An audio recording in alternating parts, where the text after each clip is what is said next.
각자 주어진 현장에서 승리하고 계실 거라고 믿습니다. 오늘 구역 예배로 우리가 하나님께 말씀을 나누고 하나님께 집중하는 시간 가지기 원합니다. 제가 기도하겠습니다. 살아서 역사하신 하나님, 이 시간 성삼위 하나님의 충만한 은혜를 더하시고 하나님 우리의 삶에 여러 가지 상황이 있으나 상황 따라 살지 않기 원합니다. 오직 하나님의 말씀을 따라 언약의 길을 걷기를 소원하며 기도하니 성삼위 하나님의 충만한 은혜를 더하셔서 하나님의 뜻과 하나님의 계획을 볼 수 있는 영적인 눈을 여시고 복음의 눈으로 보아서 우리의 24가 237 치유 서밋의 언약을 성취하는 24의 축복 속으로 들어가는 은혜 날 되도록 함께 앞서서 하나님이 주신 권세를 가지고 기도합니다. 우리와 관련된 모든 곳에 또 우리의 가정과 우리의 후대의 현장 속에 역사하는 모든 흑암의 권세가 불신앙의 권세가 주의 수령 앞에 완전히 무너지는 승리와 회복이 있도록 함께 하시고 축복하여 주옵소서. 감사드리며 살아계신 주 예수 그리스도의 이름으로 기도합나이다. 아멘. 자, 우리 오늘 하나님의 말씀을 보시겠습니다. 사도행전 1장 14절 한 구절만 보시겠습니다. 사도행전 1장 13절입니다. 14절입니다. 자, 여자들과 예수의 어머니 마리아와 예수의 아우들과 더불어 마음을 같이하여 오로지 기도에 힘쓰더라. 아멘. 자, 잘 아시는 바대로 초대교회 마가다락방교회 안디옥 교회에서 일어났던 전도운동은 실제 복음운동과 세계복음화의 운동의 역사를 이루었죠. 어떻게 보면 처음이자 마지막이자 그 일이 일어났습니다. 그런데 이런 하나님의 역사를 이루었던 교회와 그 하나님의 역사에 쓰임받던 수많은 성도들, 사역자들이 있죠. 어떤 비밀이 있었을까요? 그들의 삶에 흔들리지 않는 결론이 있었습니다. 완전히 결론이 있었죠. 그게 무엇입니까? 사도행전 1장 1절, 3절, 8절이에요. 지금 시대에도 성경은요, 신학은 두 가지 관점으로 이 세계를 다 꿰뚫어 봐요. 첫 번째는 구속사. 구속사가 무엇입니까? 그리스도의 복음을 중심으로 한 생명운동의 역사예요. 구속사, 구속을 주시는 하나님의 역사의 여정을 말하는 거죠. 또 두 번째 관점 뭐예요? 하나님의 나라가 계속 완성되어져 나가요. 자, 그래서 구원의 역사를 중심으로 하나님의 나라의 확장과 성취를 중심으로 하나님은 성경과 교회사와 역사를 보고 계시거든요. 그러면 그 구속의 역사에 하나님의 나라를 이루는 일에 하나님이 쓰시는 사람, 함께 하시는 사람들이 있어요. 하나님이 쓰시는 교회가 있고 하나님 앞에 쓰임받는 성도가 있다니까요.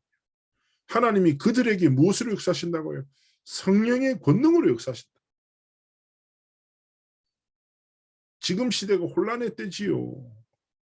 불확실하지 않습니까? 살기는 점점 어려워지고 사람들 간의 믿음은 점점 어려워지고 전쟁도 있고 기근도 있고 핍박도 있고 여러 가지 모든 것들이 있습니다. 그렇기 때문에 우리는 혼란스러운 시대의 상황을 따라 살아가는 것이 아니라 혼란의 때 더욱더 선명히 빛나는 하나님이 주신 복음을 우리의 삶의 결론으로 붙잡고 그리스도의 복음을 통해 구속의 역사를 이루시는 하나님의 역사 앞에 쓰임받는 일꾼으로 하나님의 나라를 이뤄나갈 정말 제자로서 하나님 앞에 우리의 삶이 드려져야 할 것입니다. 내 능력이 아니라 성령의 권능을 힘입어 세계복음화의 길을 걸어가기 원하십니다. 자, 우리의 상황이 어떻습니까? 그러나 기억하십시오. 세상의 어떤 상황도 우리의 어떤 실패도 우리의 어떤 무능도 하나님의 언약의 성취를 막을 수가 없지요. 초대교회는 심지어 법적으로 핍박받았습니다. 그 핍박이 어느 정도 심해졌냐? 나중에는 어떻게 됩니까? 여러분 잘 아시죠? 혹시나 기회가 되신다면 카타콤의 순교자들이라는 책이 있어요. 크지 않은 책이. 로마 교회가 받았던 핍박과 그 교회 주셨던 하나님의 은혜를 생생하게 기록하고 있어요. 어느 정도 나중에 핍박받았습니까? 나중에는 콜로세움에서 기독교도들을 학살하는 것이 로마 시민들의 스포츠였다니까. 그 정도로 핍박받았어요. 어떻게 보면 세계 최강대국 기득권을 가진 사람들이요. 복음 가진 자들의 목숨을 빼앗고 복음을 사라지기 위해서 누명도 씌우고 여러 가지 어려움을 다 줬는데요. 결국 어떻게 됩니까? 250년 만에 기독교를 국교로 공인하고 하나님이 약속하신 로마 복음화의 언약의 성취가 반드시 일어났습니다. 기억하셔야 됩니다. 138의 언약을 성취하시고 역사하신 하나님, 이 언약을 붙잡은 초대교회와 그의 성도들의 24를 통하여 그 시대 세계복음화를 이루셨던 그 하나님이 지금 나와 함께 하시는 나의 하나님이십니다. 그렇게 우리 역시도 다른 것이 아니라 138의 복음을 정말 결론으로 붙잡고 시대의 상황이 아니라 그 시대의 상황 속에서도 하나님의 언약을 성취하시는 하나님이 주시는 세계복음화의 길을 걸어갈 때 하나님이 우리의 삶을 통해서도 하나님의 뜻가격을 이루시거든요. 그래서 첫 번째 우리의 24가 무엇이 되어야 됩니까? 복음을 아는 자가 아니라 가진 자들 될. 사람은요 아는 것으로 살지 않고 가진 것으로 살아요. 좋은 거 세상에 많지. 근데 중요한 건 무엇입니까? 그게 내 건가요? 아닙니까? 결국 내가 가진 것으로 살아가요. 하나님이 우리에게 주신 것이 무엇입니까? 우리가 무엇으로 시작하기로 하십니까? 창세기 3장 15절의 주인공 되시고 출애굽기 3장 18절의 주인공 되신 뭐예요? 오직 예수 그리스도로 시작하기로 하십니다. 그 시작을 통해서 하나님이 무엇입니까? 우리를 하나님의 자녀로 부르셨고 자녀의 신분적 권세를 통하여 모든 흑암 권세를 꺾을 영적인 일꾼으로 우리를 세우신 것입니다. 요한복음 19장 30절에 그리스도께서 십자가에서 모든 것을 이루셨습니다. 그리스도의 승리가 그리스도를 가진 우리의 승리며 그리스도의 능력이 그리스도를 주인 삼은 우리의 능력이며 그리스도께서 이루신 모든 역사가 그리스도께서 주인 되신 우리의 삶에 하나님이 이루신 역사라는 사실을 진짜 인정하고 고백하며 세상 앞에 무릎 꿇는 자가 아니라 뭐요? 세상을 구원하신 구원자 되신 그리스도의 복음 앞에 무릎 꿇고 시작해야 합니다. 다른 것이 아니라 뭐요? 하나님의 나라를 누려야 합니다. 하나님 나라를 우리의 배경으로 붙잡고 살아야 합니다. 날마다 우리의 배경 되신 하나님 나라의 비밀을 날마다 누리며 고백하며 하나님 앞에서 증인의 길을 걸어가기 원하시는 것이죠. 그리고 이 그리스도의 복음을 붙잡고 시작하고 하나님 나라를 누리는 비밀을 가진 사람들에게 하나님 뭐 하십니까? 결론을 분명히 주시는데 뭐예요? 증인의 결론, 제자의 결론을 주시는 것입니다. 우리가 이익 따라 손해 따라 선택하고 사람 중심으로 시기에 빠지고 아닙니다. 기억하셔야 돼요. 증인은 무엇입니까? 내 이익이 아니라 복음의 유익을 따라 선택하고 내가 인정받는 것이 아니라 하나님이 영광 받으신 것을 따라 선택하고 내 계획이 아니라 하나님의 언약에 성취되는 것에 우선 가치를 두고 하나님 앞에 결단하며 살아가는 사람이 말하는 것입니다. 그때 하나님 뭘 주신다고요? 하나님의 전능하신 그 능력이 내게 임하는 것을 뭐라고 합니까? 권능이라고 해요. 권세라고 합니다. 하나님이 주신 권능과 권세를 가지고 뭐예요? 증인의 길을 딱 걸어가고 제자의 삶을 살아가기 원하십니다. 사도행전 3장에 베드로가 고백하지 않습니까? 내게 있는 것을 내게 주는 내게 계신 그리스도를 내게 전한다. 나사렛 예수 이름으로 걸어라. 그때요 현장에 있는 사람의 그 어떤 노력과 그 어떤 전문성을 가진 사람을 통해서도 해결되지 않았던 그의 뭐요 깊은 근원의 문제가 진짜 그리스도를 가진 자를 만났었을 때 어떻게 됩니까? 치유됩니다. 하나님이 주신 그리스도의 권세로 귀신을 깨뜨리고 사단의 권세를 완전히 물리치고 하나님이 진짜 원하시는 살리는 싸움, 사람을 치유하는 싸움, 하나님의 나라를 이루는 영적 싸움 속으로 들어가는 증인의 길을 걸어가기 원하십니다. 다시금 결론 내리셔야 됩니다. 나는 복음을 안 자가 아니다. 누구다? 가진 자다. 가진 것이 삶의 내용이 됩니다. 우리의 삶의 내용이 무엇입니까? 그리스도의 복음이 딱 결론을. 이때 뭐예요? 두 번째, 미리 시간표를 만나게 됩니다. 미리 시간표. 무엇입니까? 우리의 24가 완전한 답이 있기 때문에 지나가는 것이 흔들리지 않습니다. 그렇죠? 뿌리 깊지 않으면 바람에 계속 휩쓸려요. 강한 바람이 오면 뿌리가 뽑혀버립니다. 사람도 마찬가지입니다. 여러분 꼭 기억하셔야 돼요. 하나님의 말씀에 딱 답을 가진 사람은요, 사람의 말에 흔들리지 않아요. 근데 이 말씀이 없다고 어떻게 합니까? 사람의 말에 따라서 감정도 흔들리고 선택도 흔들리고 방향도 흔들린다. 우리의 삶의 선택의 기준, 인생의 방향 어디 안에 있습니까? 하나님의 말씀 안에 있어요. 그래서 말씀하시면이란 찬양이 뭐예요? 주님 말씀하시면 내가 나아가리다. 주님의 뜻이 아니면 내가 멈춰서리다. 내가 안고서는 모든 것이 주님의 손에 있으니 주님 나를 다스려 주옵소서. 그죠? 하나님이 말씀하시면 가고, 하나님의 말씀이 멈추라면 멈추고, 하나님의 말씀이 도전하라면 도전합니다. 내 생각이 아니라 하나님의 말씀을 따라 우리의 24가 철저하게 복음 중심으로 살아갈 때 하나님은 우리의 삶을 통해서 복음의 능력을 나타내시는 것입니다. 우리가 입으로 예수 믿어야 되겠습니까? 아니죠. 삶으로 예수 믿어야죠. 인생을 통해서 그리스도를 증언하는 진짜 그 삶과 길을 걸어가야 되지 않겠습니까? 그 24를 걸어갈 때 하나님이 무엇입니까? 25의 축복을 주십니다. 25의 축복이 무엇입니까? 하나님의 성삼위 하나님의 능력이 내 시간 속에 모든 것을 초월하는 보좌의 축복이 내 삶의 현장 속에 임하고 나타나는 것입니다. 하나님의 시간이 나의 시간 되고 하나님의 뜻과 계획을 깨닫고 누리는 정말 증인의 길을 걸어가게 되는 거죠. 그래서 우리는 기억해야 합니다. 우리의 24가 하나님의 다 손에 붙들림 받은 하나님이 함께 하시는 시간, 하나님이 사용하시는 시간, 하나님의 언약이 성취되어지는 시간으로 하나님께 드려지기 원하시는 것입니다. 그래서 우리의 삶에 어떤 한계의 문제, 상황과 갈등이 있다고 하더라도 거기 빠지지 말고 초월하십시오. 뭘로요? 성삼위 하나님의 능력과 보좌의 축복으로.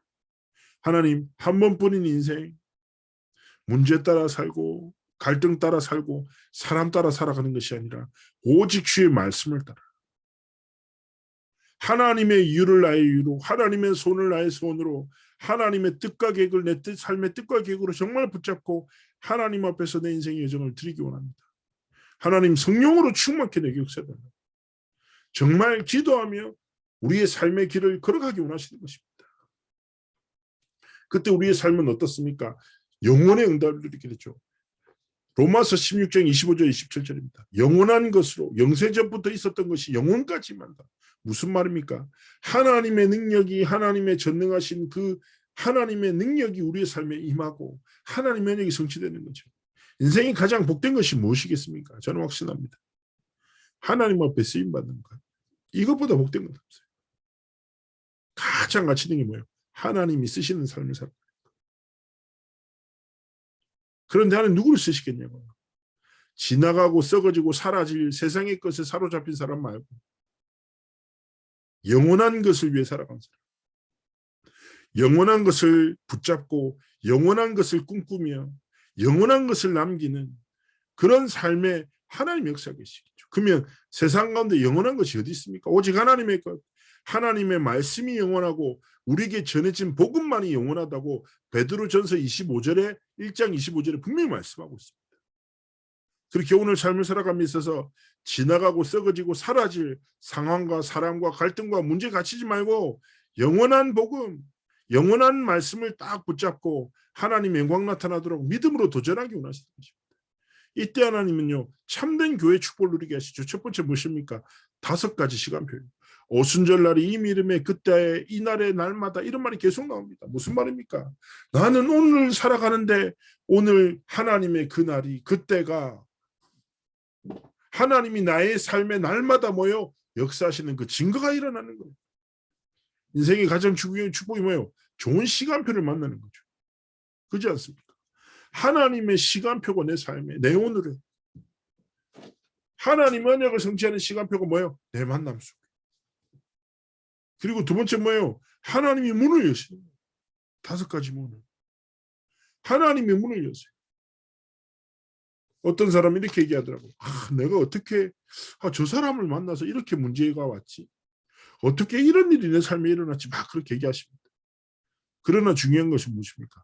내가 하나님의 진짜 복음을 가진 자로 하나님이 주신 복음 누리는 행복 속에서 24를 살아가고 영원한 복음을 붙잡고 살아가는데 하나님의 시간표가 하나님이 여시는 문이 만남이 내 업과 가정과 후대길에 나타나요. 똑같은 만남인데 축복이 되기도 하고 저주가 되기도 합니다. 언약 속에서 하나님이 주신 만남, 언약을 성취하는 만남, 내 업에 노력이 아니라 하나님의 언약을 이루기 위해서 하나님 문을 여시는 거예요. 얼마나 큰 축복입니까? 누구에게요? 복음을 가지고 24를 영원한 것을 붙잡고 살아간 적이 하나님 때문에 5가지 능력을 바람 같은 불 같은 성령의 역사를 일으키시는 것입니다. 그렇기에 우리의 24가 뭐라고 해요? 영원한 것을 꿈꾸며 영원한 것을 붙잡고 영원한 것을 향해 걸어가는 삶, 하나님의 시간표, 하나님이 여시는 문, 하나님의 능력이 나타나는 오늘 되도록 뭐요? 한적한 곳으로 딱 들어가 하나님 앞에 기도하십시오.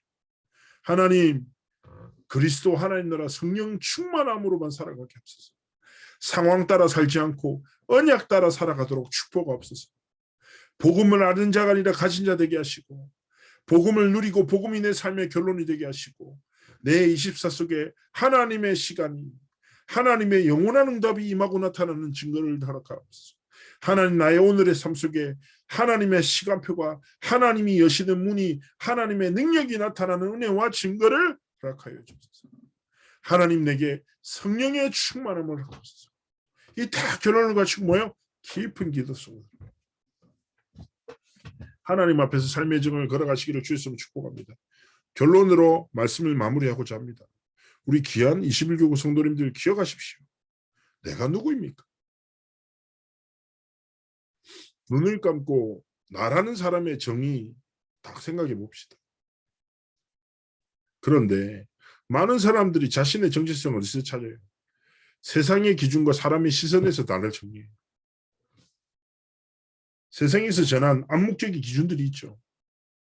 그리고 세상 사람들이 가지고 있는 시선들이 있어요. 그걸로 뭐요? 나를 정의한다니까. 그러나 분명히 기억하십시오. 내가 누굽니까? 하나님이 분명히 말씀을 통해서 우리에게 깨닫게 하십니다. 첫 번째 무엇입니까? 버려진 자처럼 보이지만 복음을 가진 남은 자다. 복음을 위해서 하나님이 부르신 남은 자다. 흩어진 자처럼 보이지만 뭐예요? 237 치유 서밋의 길을 걸어가는 순례자예요. 영원한 하나님의 나라를 꿈꾸고 소망하며 살아가는 순례자예요. 나그네처럼 보이지만 하나님의 언약의 성취에 가장 주요하게 쓰임받은 모든 사단의 진을 파고 하나님의 나라를 확정할 정복자로 부르셨다. 그렇다면 다운 사람이 되지 않겠습니까? 생각해 보십시오. 내 기도가 내 오늘 24가 어떻게 살아야 되겠습니까? 남은 자 다운 24, 순례자 다운 24, 정복자 다운 24. 정체성이 분명한 사람은요. 정체성에 맞게끔 24를 살아가요. 그죠? 달라요.